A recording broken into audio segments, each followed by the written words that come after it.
নারিকেলের ভাজাপুরি। বিভিন্ন রকম পিঠার আয়োজনে নারকেলের এই ভাজাপুরির কোনো তুলনাই হয় না। পিঠা তৈরির জন্য প্রথমেই নারকেলের পুরটা তৈরি করে নিতে হবে, সেজন্য এখানে দিয়ে দিচ্ছি 1.5 কাপ পরিমাণ নারকেল কোড়া। তারপর দিয়ে দিলাম 1 কাপ থেকে সামান্য একটু কম চিনি। চাইলে এখানে চিনির পরিবর্তে গুড় দিয়েও কিন্তু এই পুরটা তৈরি করে নিতে পারবেন। তারপর স্বাদ মতো 1 চিমটি পরিমাণ দিয়ে দিচ্ছি লবণ। এখন চুলার ফ্লেম জ্বালিয়ে পুরটা অনবরত নেড়ে যতক্ষণ পর্যন্ত পুরটা এভাবে আটালো ভাব তৈরি হয়ে আসেনি ততক্ষণ পর্যন্ত মিডিয়াম আঁচে জাল করে নিতে হবে। তৈরি হওয়ার শেষ পর্যায়ে দিয়ে দিচ্ছি একটা সাদা এলাচ বেটে, তাহলে সুন্দর একটা ফ্লেভার ছড়াবে। তারপর পুরটা এক সাইডে রেখে একটা পাতিলে আমি দিয়ে দিলাম 1 কাপ পরিমাণ পানি এবং 1 টেবিল চামচ দিয়ে দিচ্ছি চালের গুঁড়ো। আমি কিন্তু এখন পর্যন্ত চুলার ফ্লেমটা অন করিনি। তারপর খুব ভালোভাবে চালের গুঁড়োর সঙ্গে পানিটা মিশিয়ে আসলে চুলার ফ্লেম অন করে দিতে হবে। আর অবশ্যই কিন্তু অনবরত নেড়েই যেতে হবে, তা না হলে পুড়ে যেতে পারে। তারপর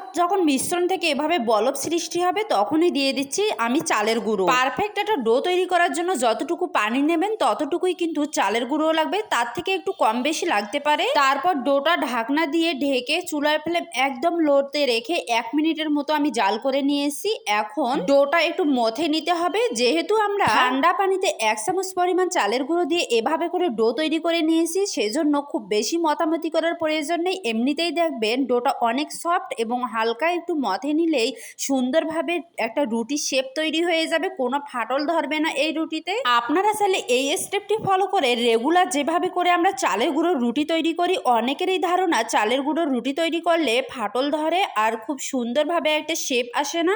এভাবে তৈরি করলেই কিন্তু পারফেক্ট রেজাল্ট পাবেন। যাই হোক, রেগুলার রুটির মতো করে আমি বেলে এখন একটা বয়ামের ঢাকনার সাহায্যে এভাবে করে আমি শেপ করে ছোট করে কিউব করে কেটে নিয়েছি।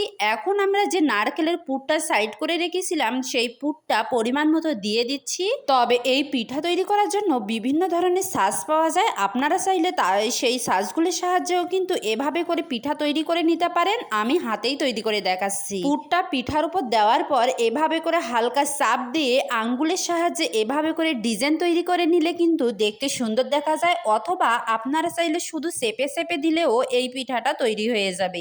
স্বাদের কোনো হেরফের হবে না, শুধুমাত্র দেখার সৌন্দর্যে এই ডিজাইনটি দেওয়া। যাই হোক, আমি এভাবে করেই সবগুলো পিঠা তৈরি করে নিয়েছি। পিঠা তৈরি হয়ে গেলে এখন একটা প্যানে পরিমাণ মতো তেল দিয়ে তেলটা গরম হয়ে আসলে সবগুলো পিঠা একে একে দিয়ে দিতে হবে।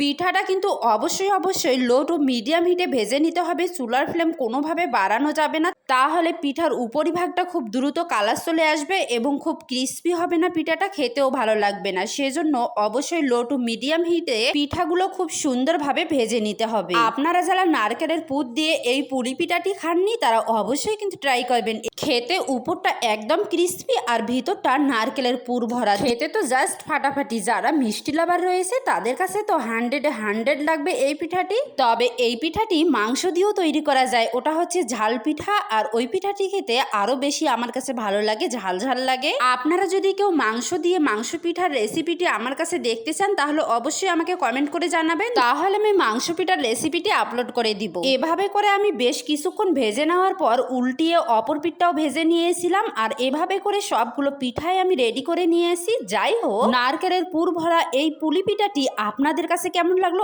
অবশ্যই আমাকে কমেন্ট করে জানাবেন। ভালো লেগে থাকলে শেয়ার করে দেবেন। আল্লাহ হাফেজ।